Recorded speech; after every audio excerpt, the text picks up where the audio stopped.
Assalamualaikum warahmatullahi wabarakatuh. Salam sehat untuk kita semua. Kembali lagi kali ini pada mata kuliah gambar rekayasa pertemuan ke-6.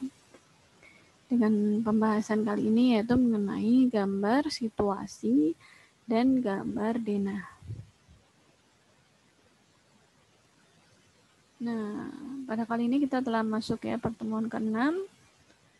Untuk minggu depan pertemuan ke-7 kita akan bertemu via Zoom karena pada pertemuan ke-7 adalah kita menggunakan sinkronus ya, tatap muka via Zoom.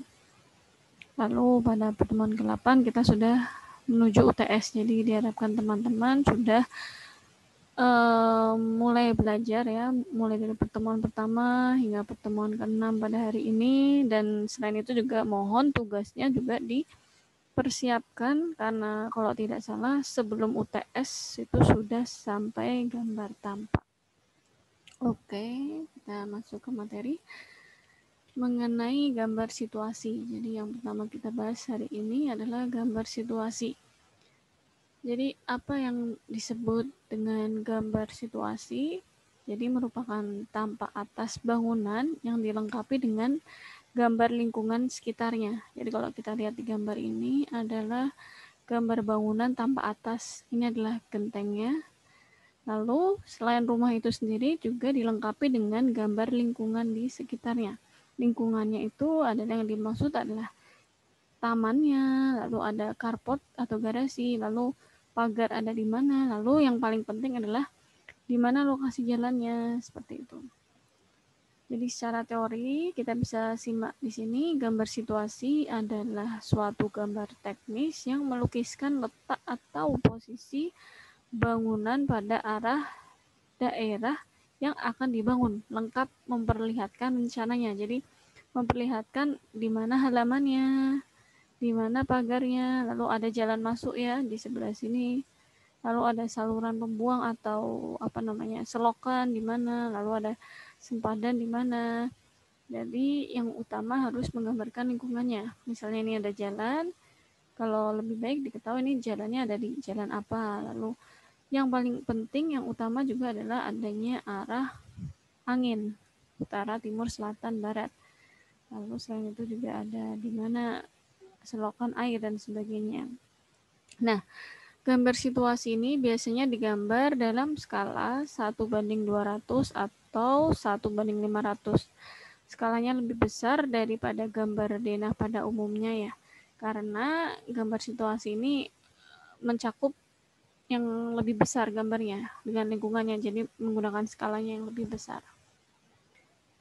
Oke, lanjut. Nah, ini contohnya adalah gambar situasi pada perumahan. Jadi kalau kita lihat di sini adalah gambar situasi pada suatu rumah.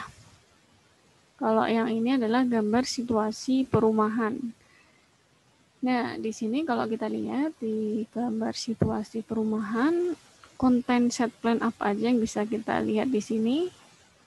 Jadi di sini kita bisa lihat denahnya, lingkungannya, landscape, dan aksesnya. Jadi di sini kita tahu nih. Jadi di sini ada sebuah perumahan ya, perumahan di mana ini adalah jalan utamanya, lalu ada ruko-rukonya, ada rukannya, dan di sini adalah perumahannya. Jadi set plan perumahan menunjukkan tata lingkungan pada daerah kawasan tersebut. Dan tidak lupa yang terpenting adalah arah anginnya ya. Baik, nah sekarang kita simak sama-sama. Yang manakah gambar set plan berikut? Ada gambar A, B, C, D, E. Kalau kita lihat gambar A, ada arah angin, oke. Tadi kan syarat set plan itu ada arah anginnya ya.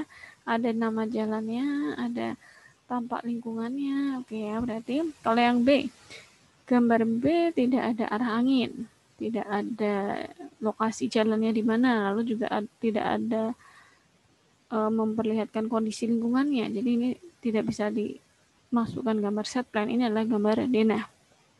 Lalu yang ini ada arah angin, lalu ada jalannya, selanjutnya juga ada tatanan lingkungannya ya, ada tamannya di mana, ada rumah di mana. Jadi di sini tergolong ya gambar site plan. Untuk yang E di sini ada lingkungannya atau tamannya, tetapi tidak ada jalannya, tidak ada arah anginnya. Berarti ini bukan gambar site plan, ini adalah gambar denah, ya, bukan site plan. Nomor D, yang gambar D. Sama ya, tidak ada nama jalan, tidak ada denahnya, tidak ada arah anginnya. Jadi ini adalah gambar denah, bukan gambar set plan. Sehingga yang termasuk gambar set plan adalah gambar A dan gambar C. Nah, itu tadi adalah set plan atau gambar situasi. Sekarang kita masuk ke gambar denah. Nah, gambar denah secara pengertian bisa kita simak bersama bahwa gambar denah adalah proyeksi dari arah atas pada potongan bangunan setinggi 1 meter dari lantai. Jadi ini adalah sebuah bangunan, kita lihat. Lalu kita lihatnya dari atas ya, dari arah atas. Kita lihat ke bawah. Kita lihat bawah dari atas, kita lihat dari atas. Nah, setelah kita lihat dari atas, kita potong 1 meter dari bawah. Rumahnya dipotong, jadilah seperti ini. Nah, dari ini kita bisa lihat, oh ini ada 2 ruangan, ruang A dan ruang B. Nah, ketika terlihat tata ruangnya, kita gambarkan ke gambar 2 dimensi ya. Seperti yang ini. Jadi ini adalah ruang B, ini adalah ruang A. Nah, inilah yang dinamakan dengan gambar denah. Nah, selanjutnya gambar dilihat secara proyektif. Proyektif itu 2 dimensi dari atas dan diatur skalanya sehingga dapat dilihat besar ruangannya. Seperti itu, itulah pengertian dari gambar denah. Nah, ini secara teoritisnya juga kita bisa simak ya. Bahwa denah adalah tampak atas bangunan yang terpotong secara horizontal setinggi 1 meter. Nah, di sini 1 meter dari ketinggian 0 ya, sebuah bangunan dengan bagian atas atau bangunan dibuang atau dihilangkan. Jadi bagian atasnya ini dihilangkan, kita potong pada 1 meter, jadilah seperti ini. Dari gambar ini kita buat gambar proyektifnya, maka menjadi gambar denah 2 dimensi. Nah, di sini kita bisa lihat contohnya gambar denah ya. Menunjukkan fungsi ruang, jadi terlihat mana ruang tamu, mana kamar tidur, ruang makan, dapur, dan sebagainya. Terlihat juga susunan ruangan, sirkulasi ruangan, pintu masuknya lewat mana. Ini ada carport, mau ke kamar tidur lewat mana, ke toilet lewat mana. Nah, itu sirkulasi ruangannya. Lalu terlihat dimensi ruangan. Dimensi ruangan terlihat juga ya, ini dimensinya di pinggir-pinggir. Teman-teman juga sudah, saya rasa sudah selesai semua ya, pernah menggambar denah ini tugasnya. Ada letak pintu dan bukaan, isi ruangan, fungsi utilitas air, listrik, AC, dan lain-lain. Mungkin nanti di akhir tugas teman-teman akan menggambar juga denah saluran air bersih, air kotor, denah mekanikal, elektrikal. Nah, untuk awal ini teman-teman masih menggambarnya adalah denah susunan ruang, sirkulasi, dimensi, fungsi ruang, seperti itu. Jadi saya rasa ini hari ini kita mempelajari teorinya dari yang teman-teman sudah buat pada tugas gambar rekayasa ini. Contohnya seperti ini ya, jadi di denah itu menunjukkan fungsi ruang, elevasi, letak pintu, dimensi ruang, letak jendela, dan letak tembok. Nah, di sini teman-teman di awal perkuliahan kita sudah belajar ya mengenai simbol dari bahan bangunan yang ada di teknik gitu ya, di gambar rekayasa ini, gambar teknik. Yang pertama yang kita pelajari salah satunya adalah ini ya, tembok. Ini adalah arsiran dari tembok batu bata. Lalu ini juga arsiran untuk kolom. Ini adalah arsiran untuk taman. Seperti itu. Jadi fungsinya kita mempelajari simbol di awal adalah untuk memahami. Jangan sampai ini tembok, tapi kita mengarsirnya dengan arsiran beton misalnya. Nah, itu akan sangat fatal akibatnya ya.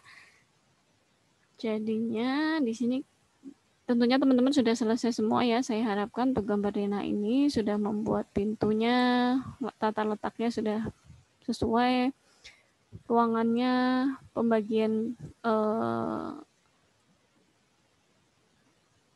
dari ruangannya, lalu ada juga letak kolom, balok, dan sebagainya, seluruh pondasi, dan lain sebagainya.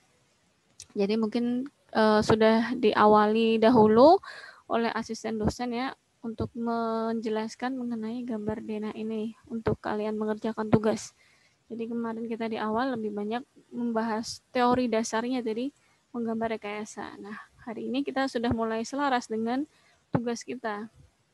Jadi sudah mulai masuk ke pembahasan sesuai tugas gambar rekayasa kita gitu.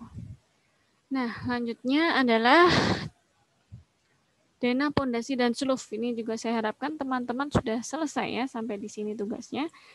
Jadi kalau teman-teman gambar itu seperti ini ya. Denah, pondasi, dan seluf. Apa sih yang dimaksud dengan garis ini? Jadi kalau kita lihat ini adalah, ini kan kita lihat gambar denah ini adalah tembok ya. Ada 2 garis, tebalnya biasanya 0,15 meter. Itu pada umumnya tembok. 0,15 meter atau 15 cm. Itu tebalnya tembok pada umumnya sekian. Nah, sekarang ketika kita lihat denah, pondasi, dan seluf, kok garisnya banyak sekali. Ini ada garis 1, 2, 3, 4, 5, 6, 7. Ada 7 garis. Itu garis apa aja? Nah, saya harap teman-teman sudah paham juga ya mengenai kenapa garisnya ada banyak. Kalau di denah itu kan garisnya 2 karena ketebalan dari temboknya. Sedangkan ini coba kita lihat, ini kita perbesar ya di sini. Nah, ini adalah yang dinamakan pondasi dan seluf. Ini adalah pondasi dan ini adalah selufnya yang warna yang kecil ini. Seluf. Nah, jadi seluf itu di bawah dinding itu pasti ada selufnya. Seluf itu letaknya di bawah dinding batu bata dan di atas pondasi. Nah, selanjutnya ketika kita memotong ini ya, kita lihat bangunan ini, kita lihat dari atas, maka akan terlihat titik-titik ini. Yang pertama adalah selufnya. Asnya dulu deh, asnya. Ini adalah as, jadi ini adalah garis as. Lalu selanjutnya ini adalah garis seluf. Ini adalah seluf. Ini adalah pondasi bagian atas. Dan ini adalah pondasi bagian bawah. Ini bagian. Nah, ini kalau kita gambar itu kan memanjang ya. Jadi sepanjang rumah itu kan pondasi seperti ini. Jadi pondasi ini seperti ini itu berada di sepanjang tembok dinding seperti itu. Jadi kita buatnya garisnya cukup banyak. Jadi saya mohon teman-teman sudah paham ini konsepnya ya mengenai gambar denah, pondasi, dan seluf. Selanjutnya ini adalah, kalau tadi ini pondasi batu kali, kalau yang ini adalah pondasi footplate ya. Jadi di bawah pondasi batu kali ada pondasi footplate. Biasanya untuk rumah 2 lantai ke atas itu wajib ada pondasi footplate-nya. Seperti itu. Nah, kita selanjutnya masuk ke denah, kolom, dan balok. Jadi denah, kolom, dan balok menyesuaikan dengan denah teman-teman. Biasanya kolom itu berada bersamaan dengan dinding ya, supaya memperindah ruangan dan estetikanya. Nah, di sini ada beberapa kriteria, misalnya jarak antara kolom itu boleh 3-5 meter, tergantung ukuran kolom. Kalau kolomnya besar, maka boleh saja jaraknya lebih dari 3 meter gitu ya. Lalu ukuran kolom untuk rumah 2 lantai itu pada umumnya sekitar ini ya, 0,15 kali 0,3 meter. Ini untuk kolom yang tertanam di dinding, jadi kolomnya itu tidak muncul gitu. Jadi dia misalnya 0,15 kali 30 meter, 0,15 kali 0,30. Jadi tidak terlihat di dinding gitu. Sehingga lalu bentang balok ini adalah balok ya. Ini balok, ini balok. Nah, bentang balok itu biasanya 3-5 meter. Jadi balok itu berada di antara kolom. Di antara kolom itu pasti ada balok. Ini kolom, ini baloknya. Ukuran balok untuk rumah 2 lantai biasanya kisaran hampir sama ya dengan kolom tadi. 0,5 kali 0,20 atau 0,15 kali 0,25. Tergantung bentang balok. Nah, di sini ada catatan, jika ada beberapa jenis kolom dan balok, maka berilah kode tersendiri. Jadi misalnya, kolom teman-teman gambar kemarin, kolom yang sudah teman-teman gambar misalnya ukurannya berbeda-beda. Misalnya kolom 1 ukurannya 0,15 kali 0,3. Kolom 2 0,2 kali 0,2. Jadi di kodenya berbeda. Untuk K1 adalah ukurannya ini ya. Ini misalnya K1. Nah, untuk yang ini adalah K2. Ini jika kolomnya berbeda-beda. Namun jika kolomnya sama semua, nggak masalah, nggak usah dikasih kode seperti itu. Oke, lanjut ke denah plat lantai. Denah plat lantai di sini menggambarkan, jadi denah plat lantai itu hanya ada di denah lantai 2 ya. Sehingga denah lantai dasarnya tidak ada denah plat lantai. Ini harap dicatat ya. Jadi nanti kalau saya menemui tugas teman-teman yang denah lantai dasarnya ada plat lantainya, nah itu perlu dikoreksi. Nah, di sini denah plat lantai, jadi ini putus-putus, ini adalah balok ya. Ini adalah balok, garis putus-putus ini adalah balok, item-item ini adalah kolom. Denah plat lantai itu yang ini, garis ini. Garis ini dan garis ini. Ini adalah denah plat lantai. Apa yang dimaksud dari garis ini? Jadi kalau kita zoom, ini ada simbolnya. Zoom ya, kita zoom ada simbolnya. Seperti ini, kita perbesar kalau di zoom. Jadi ada arah melintang, ada arah memanjang. Misalnya ini adalah arah melintang atau horizontal ya. Arah horizontal dan arah vertikal.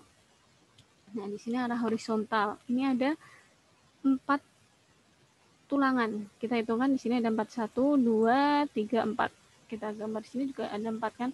1, 2, 3, 4.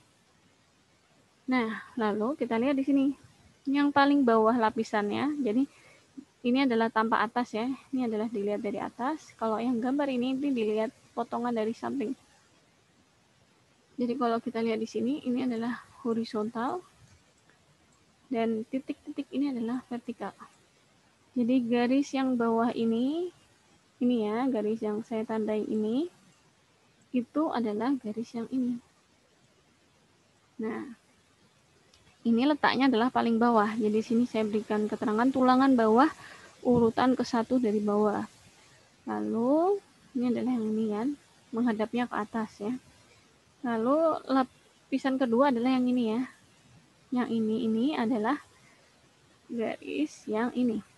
Nah, jadi ini adalah tulangan atas urutan kedua dari atas.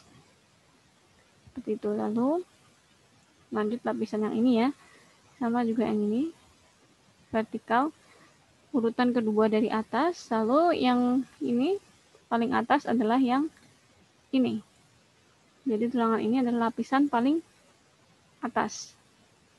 Seperti itu pengertiannya. Jadi nanti bisa teman-teman coba, nanti bisa saya koreksi di tugasnya.